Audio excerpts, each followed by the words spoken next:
लेखा देना रे धनी के लेखा देना रे, रागी राग उतारते मुख गावत बहना रे, अस्ति घोड़े पाल की छोड़ी सब सेना रे।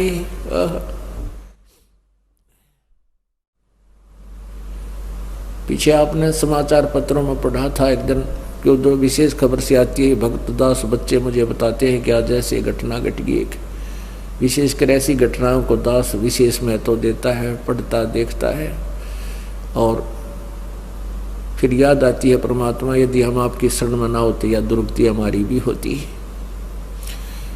समाचार पत्र में आया था कि एक पोलैंड देश का पूरा कैबिनेट यानी प्रधानमंत्री और मंत्री और उसके सारे सपसलार जो उसमें बैठे थे सारे नष्ट हो गए। एक ही जहाज में थे, किसी का शोक व्यक्त करने जा रहे थे और आप भी विनाश को प्राप्त हो गए।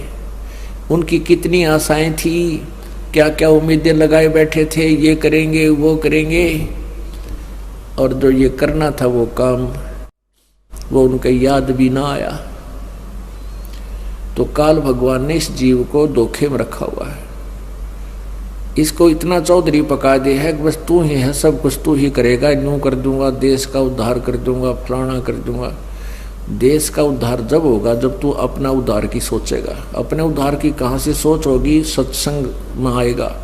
सत्संग में आने से नेक नीति अंदर उत्पन्न होएगी, दया बनेगी, भगवान से डर बनेगा, फिर वही व्यक्ति अपने देश और क्षेत्र का उद्धार कर सकता है। अन्यथा केवल कहन मात्र सीमित रह जाता है। जो राजा लोग भगवान से डरने वाले होते थे वो कभी अन्याय नहीं करते थे, अपने और पराये में वो अंतर नहीं समझते थे। उनके राज्य में कहते इतना शांति होती थी कि गाय और शेर, बकरी और शेर एक ही स्थान पर जलपान कर लिया करते थे। अर्थात शेर बकरियों को नहीं खाता था, फल आहार करता था। अपने आत्मा ये बातें सत्य हैं बिल्कुल। तो ऐसे उद्धार भी वही व्यक्ति कर सकता है क्षेत्र का जो स्वयं उद्धार हो। जो स्वयं उद्धार नहीं है फिर तो ये अपना कर्म ही भोग रहे हैं। जैसे परमात्मा कहते हैं अगम निगम को खोज ले, बुद्धि विवेक विचारे, उदय अस्त का राज मिले तो बिन नाम बिगारे। बहुत गहराई से विचार किया करो पुण्यात्मा इस परमात्मा की वाणी पर, तब आपका हृदय इस संसार से हटकर भगवान की तरफ चलेगा। और जिस लाभ को आप स्वयं प्रयत्न से प्राप्त करना चाहते हो वो आपको नहीं मिल रहा, उसको भी परमात्मा ही दिया करता है। जैसे हम कोई कार्य करते हैं,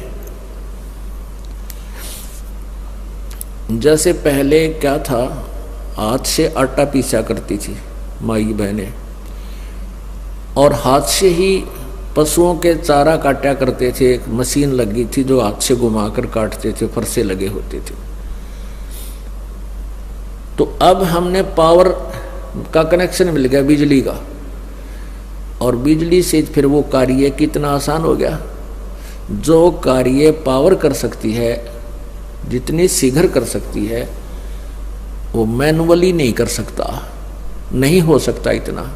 तो ऐसे ही जब हम परमात्मा की शक्ति से कनेक्टेड हो जाएंगे, हमने भगवान की पावर का कनेक्शन मिल जाएगा, ईश्वरीय शक्ति का हमें कनेक्शन मिल जाएगा, फिर हमारे कार्य बहुत आसानी से होंगे, गढ़े गढ़े होंगे।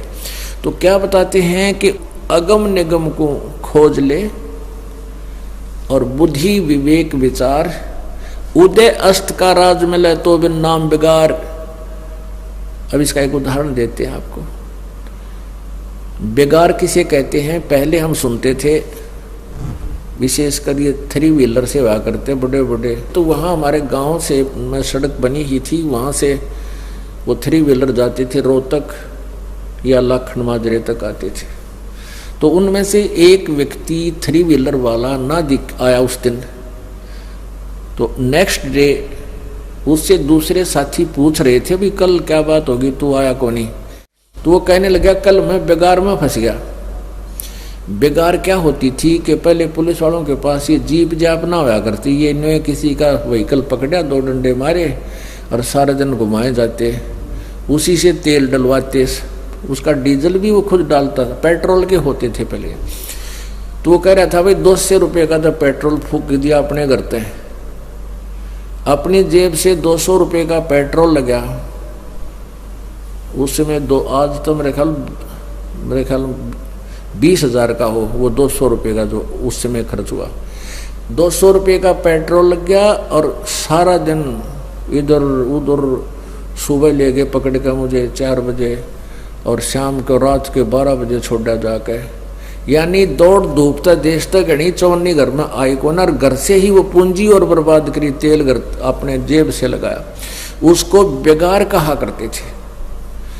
तो वो क्या करते थे 3 व्हीलर वाले, फिर अपना बांट लिया करते जी, एक आदमी का तो घनी बेगार पड़ जाएगी, वो बांट लेते थे। भी एक दिन उसको कभी जरूरत पड़ा तो वो चला जाएगा, फिर जरूरत पड़ेगी तो तीसरा, यानी ऐसे कोई आपत्ति आती है तो अपना ये विकल्प निकाल लेता है पब्लिक, क्या करे। तो ऐसे उसको बेगार कहते हैं कि दौड़ धूपता देश तक नहीं, सारा दिन उसका पंजा टिका नहीं, टायर बाजता हंडेगा, कभी इधर चल कभी उधर चल, वो सब जगह घुमा लाए हैं, और चवन्नी का लाभ नहीं और बल्कि हानि होगी 200 रुपये की। इसको बेगार कहते हैं। ये बेगार थी, व्यर्थ का दौड़ धूप, चवन्नी उसका इनकम नहीं हो और खर्च भी साथ में हो।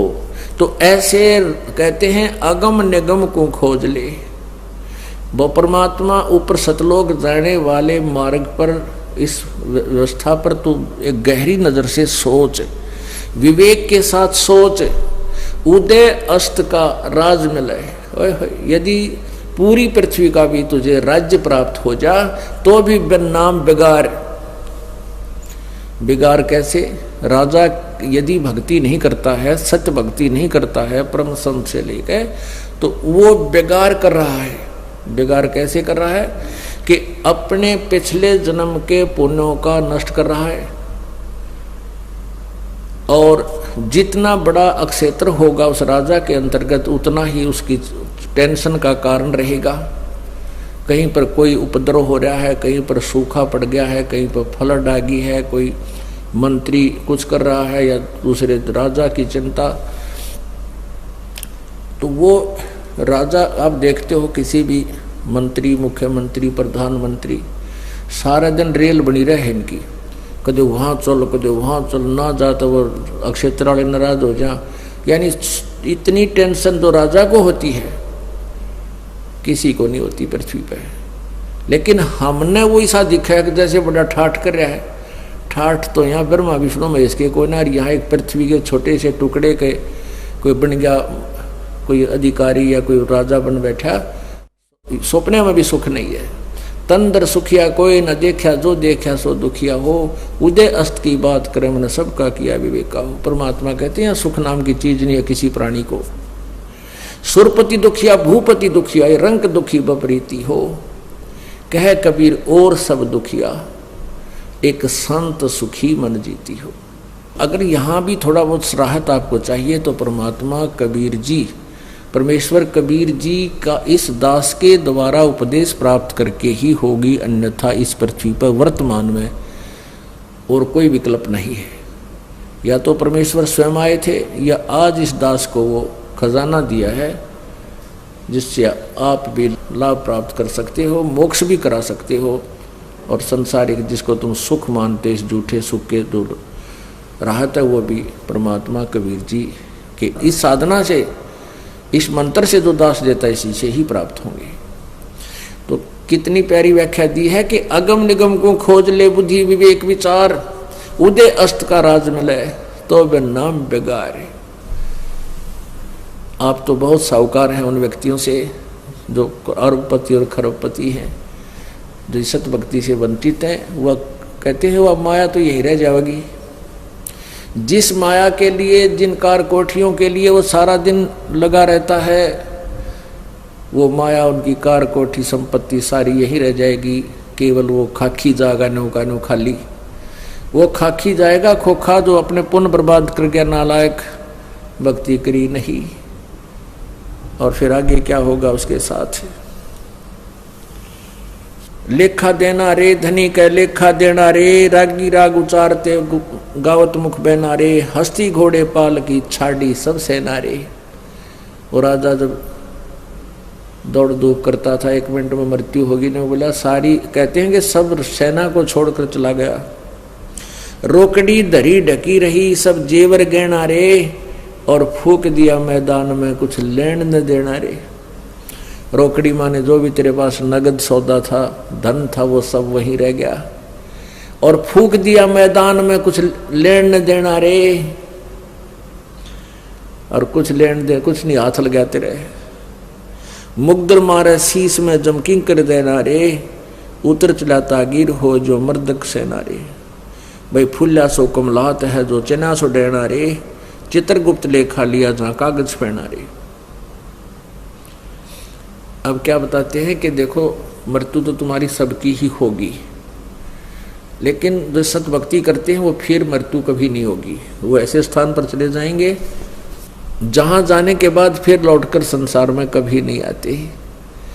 तो मृत्यु के अंदर बहुत अंतर है। कबीर साहब कहते हैं आए हैं सो जाएंगे ये राजा रंग फकीर, एक तो सिंहासन चढ़ कर जाएंगे बंदे जा जंजीर।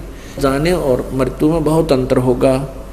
एक तो अपराधी की तरह बांध कर ले जाया जाएगा यमदूतों के द्वारा, और जो सत भक्ति करते हैं परमात्मा की, आजीवन मर्यादा में रहते हैं, तो उनको आदर के साथ सिंहासन पर जहाज में बैठा कर ले जाया जाएगा। फिर क्या बताते हैं, मरना तो है लेकिन आगे क्या होगा। चित्रगुप्त लेखा लिया जहां कागज फैना रे। वहां पर कहते हैं कि चित्रगुप्त, चित्र और गुप्त, ये वहां 2 धर्मराज के दूत हैं, देवदूत है। और ये वहां आपका अकाउंट धर्मराज के सामने पेश करते हैं, क्योंकि आपके अंदर एक साइलेंट फिल्म बनती है जिसको चित्रगुप्त कहते हैं। वो गुप्त साइलेंट फिल्म जो बनती है, एक फैक्स आपका ऊपर धर्मराज के दरबार में जाता है।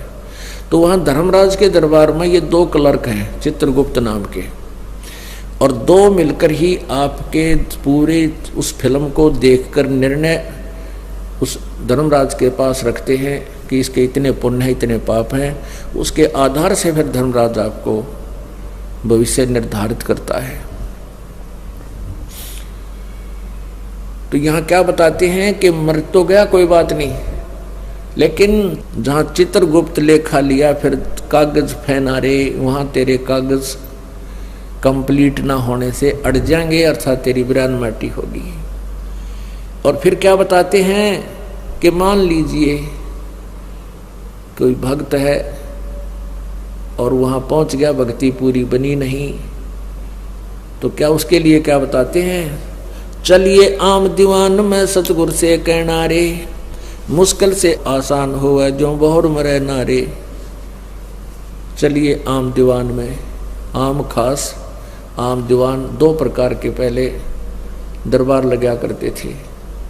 तो कहते हैं चलिए आम दीवान में, यानी परमात्मा के सच्चे दरबार में जाइए, तेरा वहाँ फिर भक्ति मार्ग बढ़ेगा, सच्ची भक्ति मिलेगी, फिर तेरा जन्म मृत्यु कभी नहीं होगा। बोया अपना सब लोने पकड़ो मन ऐनारे, चरण कमल के ध्यान से छूटे सब फैनारे। प्रानंदनी संग है जाके काम देना रे, गरीबदास फिर आवही जो अजर जरे नारे। अब क्या कहते हैं गरीबदास साहिब जी, कह रहे हैं कि जो अजर जरेंगे नहीं, यानी जिनको पूर्ण विश्वास नहीं होगा जो हम कह रहे हैं, वो व्यक्ति भक्ति करते, हमारी भक्ति करते हुए भी फिर भी आ सकते हैं, जन्म मृत्यु हो सकती है। किनको? गरीबदास फिर आवही जो अजर जरे नारे, जिनको दृढ़ विश्वास नहीं होगा, अजर यानी पक्का और सही, यानी कारण तेरा जरी नहीं आ बात, जरना में विश्वास होना। जिनको पूर्ण विश्वास नहीं हुआ हमारी बातों पर, वो भक्ति भी कर रहे हैं, वो भी वापस आएंगे। यानी सभी मर्यादा पूर्ण करते हुए पूर्ण लाभ प्राप्त किया जाता है।